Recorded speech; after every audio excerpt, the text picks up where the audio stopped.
market update as at the end of April. So you'll see a graphic in the newsletter today, as well as an attachment that you can take a look at, save, do whatever you want, share with anybody that you might think would like to have a look at Whistler's market update. So we know that the market has been changing, and what I'm doing in this market update is comparing it to last year. There's been interesting changes throughout the year, but this we're going to compare April this year to April last year. So how's the market? So if we are looking, I just put in, included everything, no timeshare and no parking spaces. So this is everything batched together. If you would like something specific on single family homes or townhomes or phase 1 nightly rental properties, just reach out. I'm happy to give that to you anytime. Just push a button. So reach out. So here's just the market in general. So the average sale price today, as at April, as I mentioned, is 1,203,809. So 1,203,000. It's increased by 3.7% since April last year, which was 1,160,000. So not a significant change, although there's been up and down through the year. So if I picked a different month to compare, you'll see different changes. As you know, Whistler is a small market with a few number of transactions each month, so it tends to show bigger fluctuations. And I'll show you that here. So let's look at some of the other stats that I've included. So the average list price to sale price ratio. So what's the difference between list price and sale price? The average is 19% for April compared to 13.59% in April 2018. So there's been a bigger gap in the average list to sale price ratio. There are 332 current listings, which is an increase of 59% over April 2018, which was 209 listings. So we've seen quite a big jump, and that's we've been seeing the change since really April, the fall in 2017. The number of sales in April this year, 47 sales compared to 56 sales in 2018. That's a 16% change, so we are seeing it slow down. And the average days on the market, as I've been talking to people, it's increased to 89 average days on the market compared to 62 days in April 2018. Now if I get into a little bit more detail without the sheet, that the changes are occurring in different blocks, if I'm going to say that. Over 2.5 million, there's days on the market is much longer, and the percentage difference between list and sale price is much greater. We still have pockets of hot properties under $2.5 million.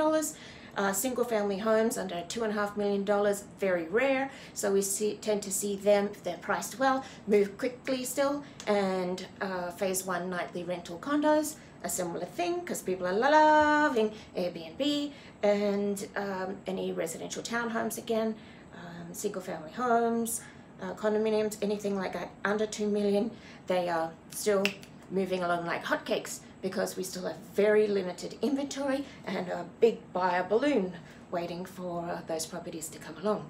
Now that doesn't mean buyers aren't just jumping on everything and buying up and snapping up everything. Buyers have been in a very hot market for 3 years. They have done a lot of research, lost out on a lot of properties, so they are very, very educated and very, very sophisticated. So they have got lots of information in their brains, so they know when something is overpriced. So we're still not able to do a big difference between what you list at and what you expect to get.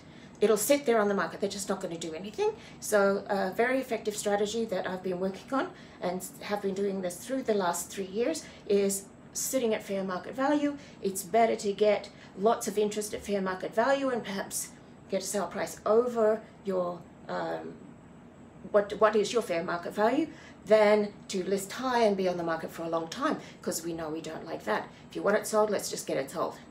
And you know what you should ask me about is my pre-loading plan. And I guess that might not be exactly the right word, but what's also been very successful is we get everything prepared before we go live. So it's called preloading.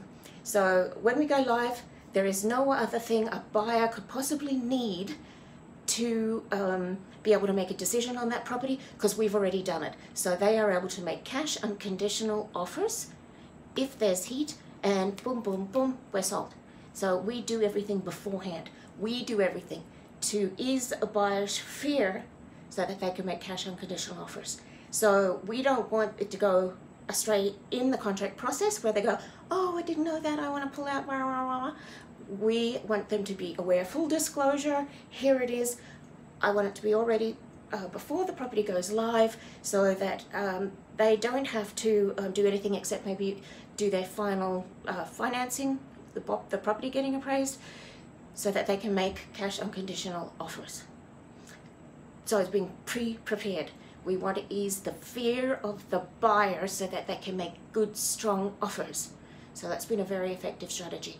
And if you want to know more details about that, and how we've been able to get over list price with that, call me and ask me. Now, as a buyer, I also want you to be pre-prepared so that when your perfect property comes along, we can write good, strong offers on it, so that I know that it's harder for me to find you the right property than to say, oh, maybe something else will come along, it'll be a better price, I'll wait for the market to drop, blah, blah, blah. You know, that's a long time for the market to change and everything. It doesn't just go whoof, like that. Whistler changes on dramatic events. So when we've seen big drops, it's been dramatic events, and we don't want a dramatic event. So let's just get smart, and if we find the right property, negotiate effectively from a very strong position, because we're prepared. Okay, so let me help you with that. Denise Brown, Leading Edge Real Estate Team, Remax up in Whistler. Have a great day.